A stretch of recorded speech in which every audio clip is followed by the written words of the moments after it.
Well, hello, everyone. I know it's a difficult ask to eat and listen at the same time, so I'll do my best to hold your attention. I want to thank Sarah Gervais and the organizing committee for the invitation to speak at the 25th Annual National Firearms Law Seminar, which is a pretty big anniversary and impressive run. This is also my 5th anniversary of my first appearance here at the seminar, so I'm really excited to be back to talk a little bit more about my work. Just out of curiosity, how many people were in Indianapolis in 2019 when I spoke at lunch? Wow, oh my God, that's amazing. Follow-up question, how many people remember what I said? Yeah, no, don't answer that question, don't answer that. Well, when I spoke here 5 years ago, I began by noting that I had a line from the classic Talking Heads song, Once in a Lifetime, stuck in my head, but with a slight variation from the original lyrics. So you may find yourself speaking to a room of gun lawyers, and you may ask yourself, well, how did I get here? I had gone from someone who had never seen, touched, or fired an actual gun for the first 42 years of my life to someone who was speaking at the National Firearms Law Seminar in a period of 8 years. And to me, that was just remarkable. So the talk I gave 5 years ago, Gun Culture 2.0, or how liberal professor became an armed American, was actually a very significant turning point in my work. It was the first time I had really spoken openly and publicly about how I became a gun owner. I put a recording of this talk on YouTube, and people really responded positively to it. As you can see, over 11,000 people have actually watched a 40-minute long lecture by a professor about guns. And so, for my work, that's a pretty big audience. But more importantly, the positive reception I got from seminar attendees and from other people who heard me speak through the video really gave me confidence that I had a story to tell that would be of interest beyond just my close colleagues who are other academics studying guns in the university. And so at that moment, or shortly after that moment, I really decided to shift my efforts to writing a book for a more general audience. And so 5 years later, I don't have to ask myself, how did I get here? I know full well how I got here. I got here because the fruit of a 12-year-long journey that I've been on inside American gun culture is being published on June 1st of this year. And I'm going to share 5 key lessons that I've learned in the process of that journey. But first, please indulge a brief marketing pitch. Buy my book! But seriously, even if I don't sell any books, this is a real kind of moment of celebration and reflection for me, because the struggle to get this book published has been very real for me. Just as a little background, things started very well. I got an agent, one of the best agents selling nonfiction work, working for one of the biggest literary agencies in New York City, Don Fear from Trident Media Group. He helped me craft a 70,000-word proposal along the lines that he used to sell dozens of books before. Now, he advised me that getting any kind of book published is a struggle because publishers are businesses and they're always looking for reasons to say no. And fair enough, I thought. But what I didn't really anticipate was the profound animosity toward guns that exists among liberal cultural gatekeepers in the New York publishing industry. After all, I have been a liberal cultural gatekeeper my entire life as a professor at an elite university.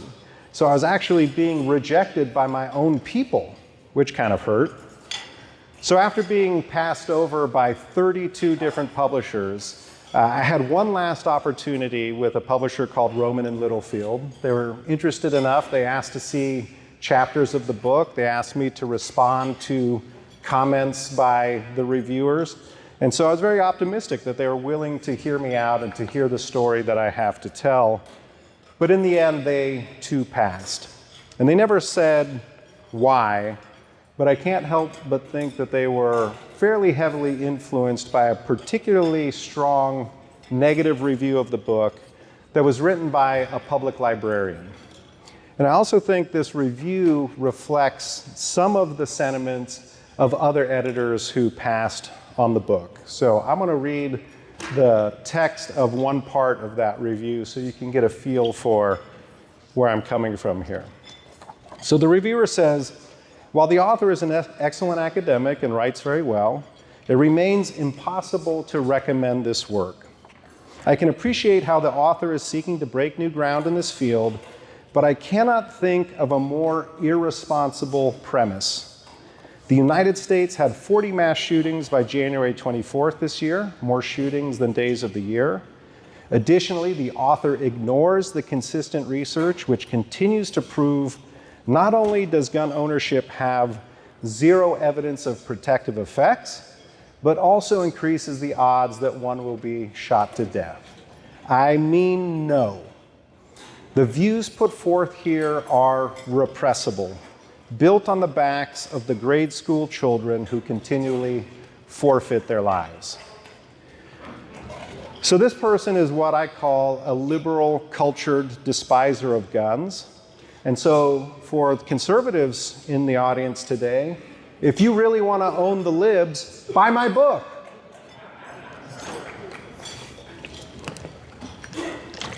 Okay, enough sales pitch. Let me talk substantively about the book and the lessons I've learned about guns, gun owners, and gun culture over the past dozen years. So Gun Curious weaves together my personal experiences of becoming a gun owner and my sociological observations of wandering around gun culture for the past 12 years. And as you can see from the table of contents, I begin with what's my fundamental premise about guns, which is that guns are normal and normal people use guns. In chapter 2, I ground that view in evolutionary anthropology of what I call, following Randy Neon of the Liberal Gun Owners Organization, the human-weapon relationship. And I use my favorite TV show, Top Shot, to explain that relationship. I discuss how a normal person like me can become a gun super owner. And then I take up the very fraught issue of AR-15s and how I have come to be comfortable living with them. I put my own concealed carry permit holder status in the context of the broad-scale liberalization of gun carry laws in Chapter 5. And then in Chapter 6, I talk about the risk of gun ownerships, or how gun owners understand risk, under the heading Pascal's Wager and Firearms, the idea, as you are probably familiar with, that it's better to have a gun and not need it than to need a gun and not have it. That's basically Pascal's Wager. The next chapter continues with a consideration of the downside risks of gun ownership. And I really like this chapter a lot because I'm able to talk about someone who I think is doing amazing work in the gun space, which is Michael Sodini of Walk the Talk America. And the final chapter discusses the training path that I took to become a more responsibly armed American. And then the book concludes with 5 general lessons I learned in my journey, and that's what I'm supposed to be talking about today. So enough prefatory comments. Let me jump right into those 5 lessons. So as you can see here, there are 5 key lessons I've learned. First, that shooting is fun. Second, that violence can be the answer. Third is that gun culture is inclusive, but I may never feel fully at home there. Fourth, that gun owners are and should be and can be more responsible. And last, we should reclaim conversations with our fellow citizens about guns. So again, let me just briefly comment on each in turn. So shooting is fun. I didn't shoot a gun for the first time because I thought it would be fun. I shot a gun for the first time because I thought they were dangerous and I wanted to know how to be less dangerous if I was around guns, and I was in North Carolina and everybody had a gun. So I thought that there surely would become a time when I would need to know how to deal with that situation. But a funny thing happened on my first trip to the gun range. So I was expecting to be frightened, but I instead had fun and felt challenged. Getting into guns wasn't my intention that day, but I was hooked after shooting fewer than 50 rounds. Now, recognizing the power of this experience in my own life, when I began teaching a course called the Sociology of Guns at Wake Forest University in 2015, I decided that the first thing that our class would do is to take a field trip to the gun range where the students would have the option to shoot a variety of firearms. And of course, my goal in the trip isn't to convert people to firearms. That wouldn't be an appropriate educational goal. But many of the students come away from this experiential exercise with an understanding that shooting is fun. And here's a sample comment from a student's post-field trip reflection paper. She writes, "I was surprised at the amount of joy I felt when I first hit the target. I almost felt as though I was on an adrenaline rush after a long run. In contrast to my fear and uneasiness based on my prior knowledge of guns, I really enjoyed myself and had fun not only shooting, but especially hitting the target." And hitting the target is always a lot more fun than just shooting. The range trip is actually so well known among students in my department that I even had a student who was unable to take my course ask me if I would take her to the range, and as you can see, she had a great time. I've taken my son's foreign exchange student from Argentina, any number of different friends, and even just last week, I took my older sister to the range to shoot for the very first time. And all of these experiences really confirm the saying that there's no such thing as an anti-gun gun range. Now, I recognize that there are a lot of people who feel uneasy about guns. It's not typically recreational target shooting that concerns them about guns. Their concerns really center more on defensive gun ownership and use. So this suggests that the problem isn't really guns themselves, right? The problem is something much more fundamental. The problem is the potential for violence that guns embody. And one of the biggest surprises for me in my journey inside America's gun culture was learning that violence can be the answer. So when I was in second grade, I made a drawing for a class assignment. It hung on my bedroom wall all the way through high school, and thanks to my mother, I still have the drawing. And the rudimentary work depicts me as Martin Luther King standing on the steps of the Lincoln Memorial speaking to a gathered crowd. And my mom's neat handwriting around the picture gives the assignment's prompt and my response. I have a dream that one day I can do what Martin Luther King did. And although I've fallen well short of realizing that dream, King's quest for social justice informed my liberal sentiments and really continues to inspire me to this day. But the political practice of nonviolent civil disobedience, which has been very central to my understanding of politics, is not the same thing as pacifism, right? Nonviolence and pacifism are not the same thing. Now, an old adage, among conservatives at least, is that a conservative is just a liberal who's been mugged by reality, right? You all know that one. I'm still a liberal, but an incident at my apartment complex back in 2010 fundamentally altered my perspective on many things, especially violence. So faced with a threat, a desire to protect my children swelled up inside me, and I envisioned myself defending them by any means necessary. And the fact that I responded to this parking lot confrontation by becoming a defensive gun owner certainly bothers many of my liberal friends and colleagues. Many will see it as allowing me to, quote, identify with hegemonic masculinity through fantasies of violence and self-defense, to quote my fellow sociologist Angela Stroud. And some of this liberal resistance is certainly due to discomfort with guns, but I think the gun itself masks a more fundamental reservation about the capacity for violence that guns represent, and indeed reservations about violence itself.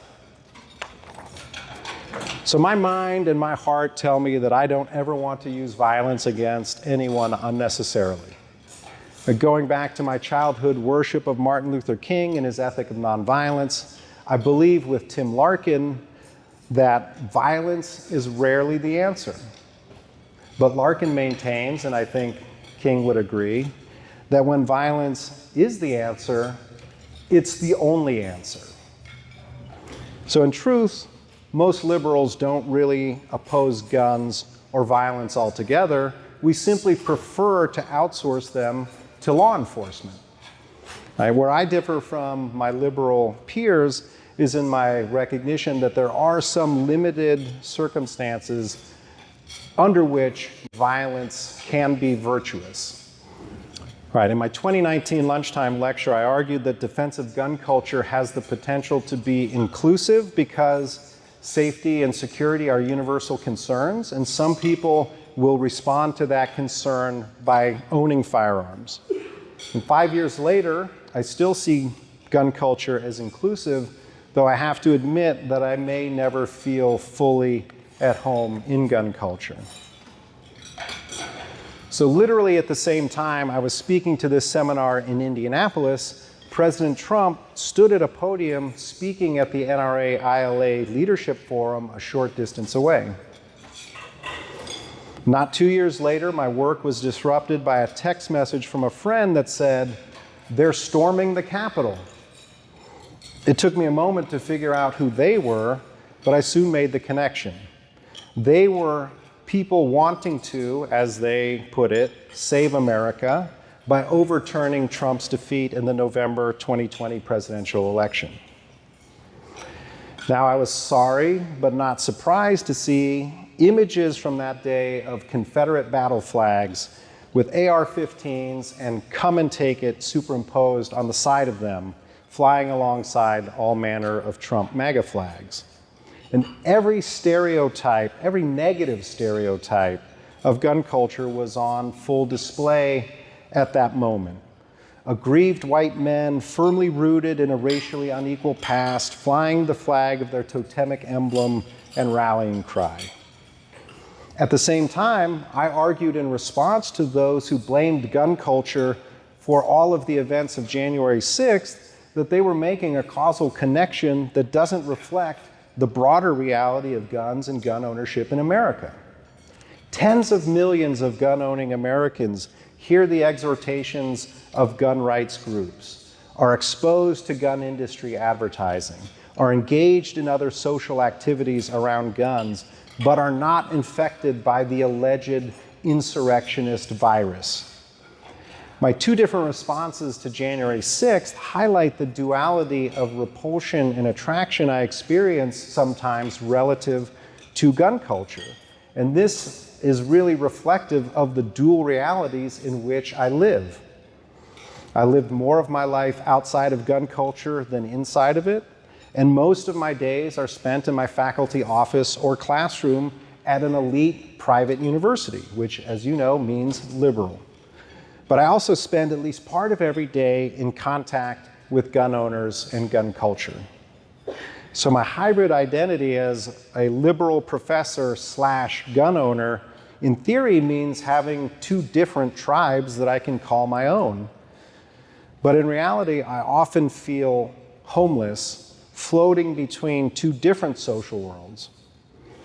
Like many who've come into gun culture since I spoke in Indianapolis, I was a new, non-traditional gun owner when I began my journey in 2011. And every year I become more comfortable in gun culture, though there are still some aspects that make me feel less than fully at home. So I really see this as a moment of opportunity for those of us in gun culture, an opportunity to embrace new and non-traditional gun owners in all of their diversity. And on this point, my liberalism ultimately brings me back to Martin Luther King. I believe the arc of gun culture history is long, but it bends toward inclusion. And if it doesn't, then we need to bend it. The fourth lesson I've learned in my journey is that gun owners are, and should be, and can be more responsible. In the wake of the great gun buying spree of 2020 plus, Atlantic magazine staff writer David Yamane made a particularly ardent but not exceptionally unique argument that responsible gun ownership is a lie. And if you can't see that, I'll enlarge the URL a little bit so you can see responsible gun ownership is a lie. Now, I appreciated Fromm for clearly saying what he thinks, because I sense many in the gun control movement believe this in their hearts, but soften their public stances for political purposes. In my experience, responsible gun ownership is no more a lie than responsible drinking or responsible driving, although we all know that some people will irresponsibly combine those two things. And as I show in my book, most gun owners will not shoot themselves or others accidentally or intentionally, nor will most guns be used to injure or kill people. And of course, gun owners should be responsible, and we can be more responsible. And many people are working toward this goal, including Claude Werner and Michael Sodini, both of whom I discuss at length in the book. Claude's work on reducing negative outcomes as the tactical professor, and Mike's work on bridging the gap between guns and mental health with Walk the Talk America highlight responsible gun ownership at its best. Now, in my experience, no one in the gun community has pushed responsible gun ownership more consistently than Rob Pincus. Rob has guest lectured in my Sociology of Guns course a number of times on the topic of gun owner responsibility, especially in connection with negative outcomes like suicide. And last fall, Rob offered to send me one of his new Avidity Arms PD-10 pistols for my students to use in our class field trip to the gun range. I was pleased when I opened the case to find a Walk the Talk America information card and sticker, but I was even more impressed when I took the gun out and I saw a phrase laser cut into the case's custom foam: rights come with responsibilities. That's a position I'd love to see more people embrace. And even more than that, it's a motto that I'd love to see more people embody. My fifth and final lesson is that we need to have civil conversations with fellow citizens about guns. Open minds and hearts are as important now as ever. I can't help but share the feeling that many people have today that cultural and political divisions are engulfing the United States and that guns are a common flashpoint. Over the past few years, I've had several opportunities to talk with groups of people with differing views of guns, including gun skeptics. And these experiences actually give me hope that we can, in fact, have more productive discussions of the issue despite our differences. And let me just give you one case in point. In June of 2023, I participated in a panel sponsored by the Vail Symposium called Conversations on Controversial Issues with Clay Jenkinson. And the topic was gun violence. The other panelist was Josh Horwitz, longtime executive director of the Coalition to Stop Gun Violence, and since 2022, the co-director of the Johns Hopkins Center for Gun Violence Solutions. Now, to his credit, Josh actually recommended me to the organizers of this symposium as a potential panelist who has a different view of guns than him. So in just 2 hours, we couldn't solve the wicked problem of gun violence, but of course, solving the problem wasn't the point. The point of the event was to have a conversation. And I think this framing is vital because unlike a debate, nobody wins a conversation. Conversations are geared toward mutual understanding and help us to build empathy. So concern for the experiences and feelings of others is crucial to building a stronger democratic culture from the ground up. It helps us to see other people as fellow citizens. The moderator of the Vail Symposium, Clay Jenkinson, is a notable first-person interpreter of Thomas Jefferson, and he modeled recognition of this dignity of others when he met people before and after the symposium with the greeting, "Hello, citizen." Now, I don't think I have the gravitas to greet people, "Hello, citizen," but it was a good reminder that when I do speak to others, people especially with whom I disagree about some aspect of guns, I need to recognize them as fellow citizens. And in the end, we won't and actually don't all have to agree on every issue. That's one of the beauties and the challenges of living in a pluralistic democracy of over 300 million diverse citizens. We should, however, disagree respectfully. And we need to get out of our echo chambers.